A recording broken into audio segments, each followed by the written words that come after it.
Bismillah ar-Rahman ar-Rahim, alhamdulillah, wassalatu wassalam ala Rasulillah, sallallahu alayhi wasallam. Assalamu alaikum wa rahmatullahi wa barakatuh, this is Brother Romaani. When it comes to marriage, a lot of brothers and sisters think that the most important thing isn't asking the right questions. So we focus a lot on the vetting, the scenarios, and the questions. I need to make sure I get the right scenario, the right question, the right answer, and so on. And that is true, no doubt. We've been focusing so much on that. But look, there's other things that are very important even before the first question is asked. Now, what is that? Well, it's your first impression. It's the way you present yourself. So we're going to navigate that today, inshallah, because it is extremely important. The way you present yourself in the first few minutes will set the entire tone for how the meeting is going to go. And it will affect how potential spouse sees you and also how comfortable they feel with you. And in some cases, it's going to actually decide whether you're going to continue or not with the marriage vetting to another meeting and potentially towards marriage. So many brothers and sisters make this critical mistake in their first meeting, and it causes them to be dismissed instantly. Look, I know people say you shouldn't judge a book by its cover, but in reality, we all do that. These slogans that we say, actually, we're the first ones to violate them. So in this video, inshallah, I'm going to break down to you why the first impression is so important in the vetting marriage process. So make sure you stay tuned because you're going to learn a lot. And also you're going to learn how to make sure they live a good impression, and you're going to keep everything halal though. Also the balance between where am I putting up a game or an image that it's not me, am I being fake? Or is it just that I should impress someone and I should put some sort of a frame? How do we understand that? Now, for those who don't know what I do, again, I'm Gabriel Romaani, and I've been working as a counselor for pretty much almost 20 years and more, actually. And I work with many clients in helping them get through their marriage issues and even their premarital vetting troubles. And I heard a lot of cases over the many years working closely with brothers and sisters, helping them to get better at their marriage as well as before marriage, improving their quality, improving their what they offer, so they can, inshallah, get married to the best person they can. So this is the value that I will give you in this video, inshallah.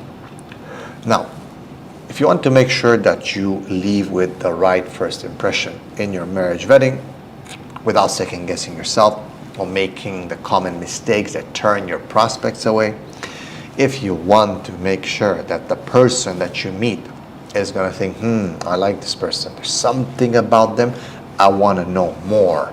If you want that, then please check out the marriage vetting blueprint. It is a step-by-step framework that will show you exactly how to get married in a very short period of time, how to carry yourself, what to say, how to confidentially talk with confidence, and how to, inshallah, impress, in a sense, your potential spouse, right? So, and how to keep it halal though, and how to be genuine at the same time. I know this all sounds very, very big, but trust me, it's worth it. So make sure you click the pinned comment below to learn more, or the link. Now let's get back to the first impression. So the first impression creates lasting judgments. It's just the way it is. Good men are for good women, and bad men are for bad women. And people look at, okay, what do I know about this person? How do I connect to them? Is he good? Is he bad? Is he this? Is he that? If you have a good impression and you leave a good impression on someone, that's going to also reflect on their choice and that they've chosen you and they're good and they know what they want. But the truth bomb is that people judge within seconds. Even before you say a word, oh, look at what he's wearing. Oh, look at his shoes. Oh, look at his shirt. Oh, there's a stain on his shirt. Oh, there's a stain on his pants. That's just the way it is, man. Don't judge a book by the cover, but we judge it for sure by the cover. So if you walk, for example, into the marriage vetting, let's say you're meeting somewhere outside, and you're unsure, you're nervous, you're unprepared, well, that's how they're going to perceive you. They're going to think that you're just an unprepared, unsure person in life. While you might be a little bit nervous, of course, who's not, right? Because it's just, wow, it's something new and someone new and there's a lot of pressure. This is normal, it's going to happen. But in reality, when you look at the Prophet ﷺ, he used to walk with a lot of confidence, presence. He was respected even before he spoke. Was he humble? Yes. Was he righteous? Yes, of course. Was he arrogant? No. But was he confident? Yes, people would get impressed by him right away. This is very important to understand that when we're talking about this, we're trying to follow the sunnah of the Prophet ﷺ. Yes, a person might be burning inside, but they still have to show a good frame and a good sense of confidence.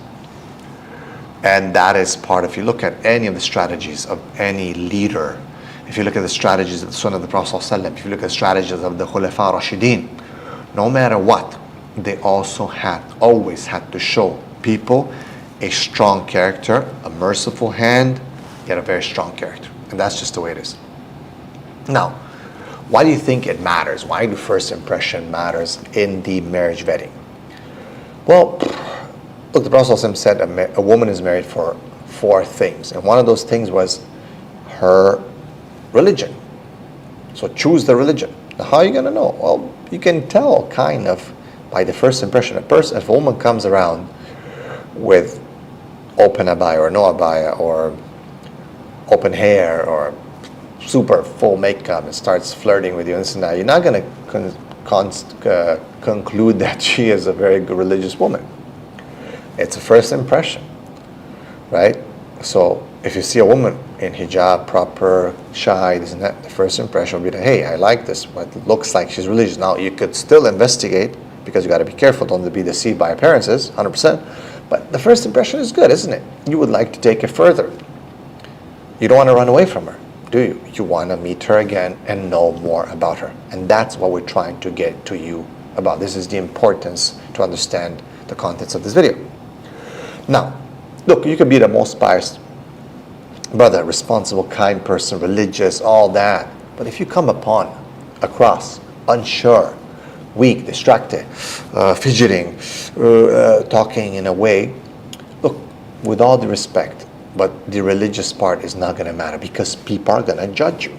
They're not going to be like, hey, I want to have another meeting with this person so we can talk about the deeper things, or a third meeting, or a fourth. No, they're probably like, I can't really tell whether he's religious from the first thing. Okay, he's got a beard, he's wearing a thobe, whatever, pants above the ankle. But is that it? And most women are not going to be satisfied just with that. But if you're just fidgeting and just being super shy and stumbling and dropping things, it's going to look bad. And they might not want to go further to know your religion. I know it's sad, I know it's unfair, but it's reality. Trust me. Hold on, let's continue, and you're going to get more value. Let's go. Now, you might be a good person on paper. You might have the right CV, the right qualifications. But bottom line is your perceived value is going to go down by how you interact in the first few seconds. How do you move? How do you say salam? How do you look? How do you gaze? Do you look at them in a weird way, or are you confident yet at the same time respectful? Right?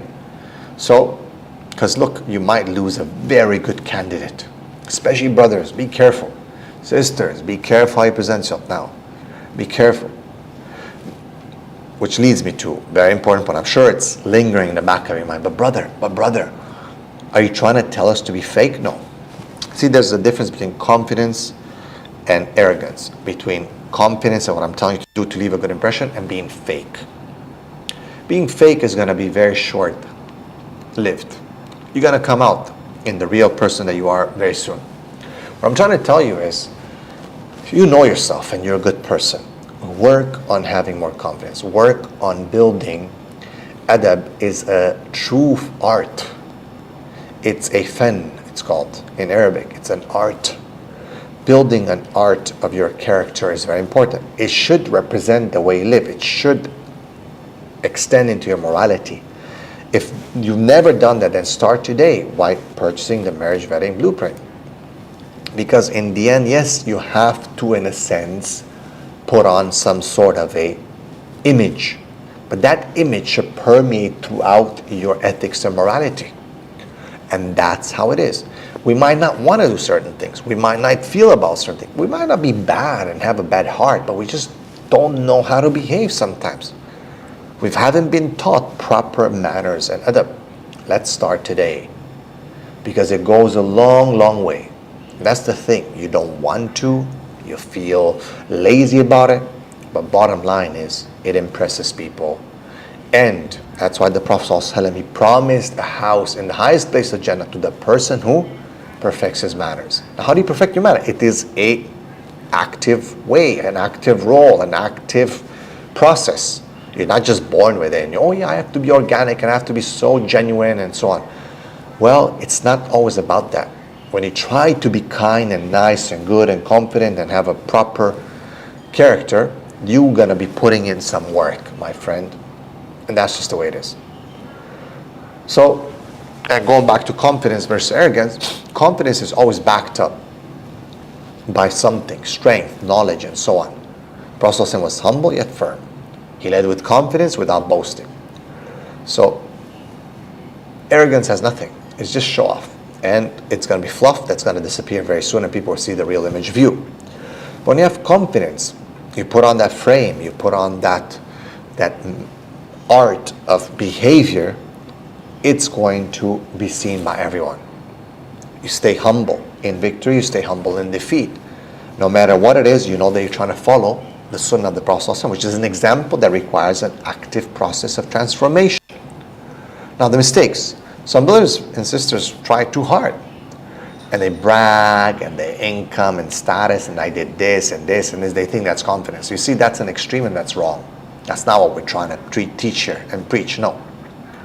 Be composed, clear, and respectful. That's what it is. It's an art. Trust me. The common mistakes that ruin the first impressions. Bad body language. You know, people are like, poor eye contact. Now, a lot of people think that I'm just going to lower my gaze and so on. Look, the Prophet ﷺ said, go and see that woman, to that Ansari. Go and see.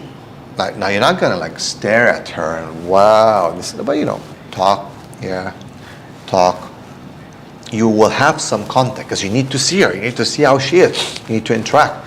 And that's the balance between staring, checking out, looking at them in a very bad way, which is not permissible, and just glancing and you have the right intention to see if this is your potential wife, and to, when you hold a conversation, you look in and you're being respectful. Okay? Slouching and nervous fidgeting and biting your nails and so on. No, it doesn't work. It doesn't work. Being underprepared. Now, I know what to say. Yeah, I didn't really think about that. Yeah, I should be thinking about that. No, not having important questions. Should be like, well, do you have any questions for me? Not really. And you're just looking at her, staring at her. No. It's important to be prepared. It's important to know what you're doing. Over flirting, any flirting actually. You know, you're trying to be so charming. No, be direct. Actually, be not like no, be direct. Especially sisters, be direct. Have good intentions. Don't flirt. Okay, this is not very impressive. You think you might be impressing people, but it's not. And people should look for this as a red flag if someone's being overly flirtatious or flirtatious in general. Now, you shouldn't be using the word over flirtatious, just flirtation in general. Being too formal, too casual, right? It's like a business interview or like a casual meetup where you're just like, hey buddy, what's up? No, this is a marriage wedding. You should know your intention, the barakah, inshallah, the reasons for why you're getting together is for marriage, for the sake of Allah subhanahu wa ta'ala. Now, how to make a strong impression, yet stay halal. The Prophet ﷺ said, Allah says in the Quran, Surah Ahzab, لَقَدْ كَانَ لَكُمْ فِي رَسُولِ اللَّهِ أُسْوَةٌ حَسَنَةٌ. In the Prophet ﷺ is the best example. Dress well. Present yourself neatly. This is part of the sunnah. It's nothing fake if you dress well. Some brothers, man, they wear the same shirt for 5 days. Dress well. Sisters, dress modest. Speak clearly and confidently. Don't mumble. No. Don't rush. Don't hesitate. Speak clear. Sincerity. Well, speak from your heart. Try to really bring about the most sincere elements from you. It's not easy, but if you renew your intentions, inshallah, Allah will help you. Don't just say what people think, you know, that they would want to hear, or no. Speak from your heart what you mean. Don't try to, let me win this. No. Is this what you really believe? Is this what you really want? Make sure it is. Balance charisma with curiosity and with seriousness. Like, be engaging, but don't cross the line into unnecessary joking or too many deep questions into personal life and so on. Have a balance. Charisma, your confidence in that, but at the same time, you're serious and you take it respectfully. Now, look, I know first impression isn't everything, but it is a big thing. And this will determine, it'll be the first thing that determine most likely whether you're going to get another meeting, what your potential spouse sees in you. It's just the way human beings are. We do judge books by the cover. Look, you don't need to be perfect. You just need to be present, be a good version of yourself, the one that truly reflects your character, your values, and Islamic commitment. Sometimes we just need a little bit extra support to realign and to recalibrate ourselves. And if you want to make sure that you navigate the entire marriage process the right way, the whole vetting, without failing or without falling into common traps that lead to bad marriages, getting duped into or, fooled or whatever, inshallah, without falling into common traps, without ignoring common red flags, then check out the marriage vetting blueprint, where I break down the exact step-by-step framework to find, inshallah, pious and compatible spouse. And hopefully under 8 weeks, inshallah, it can be done. So click the link in the description and learn more. Jazakallah khair. And bi'idhnillahi ta'ala, I'll see you on the next video. Assalamu alaikum wa rahmatullahi wa barakatuh.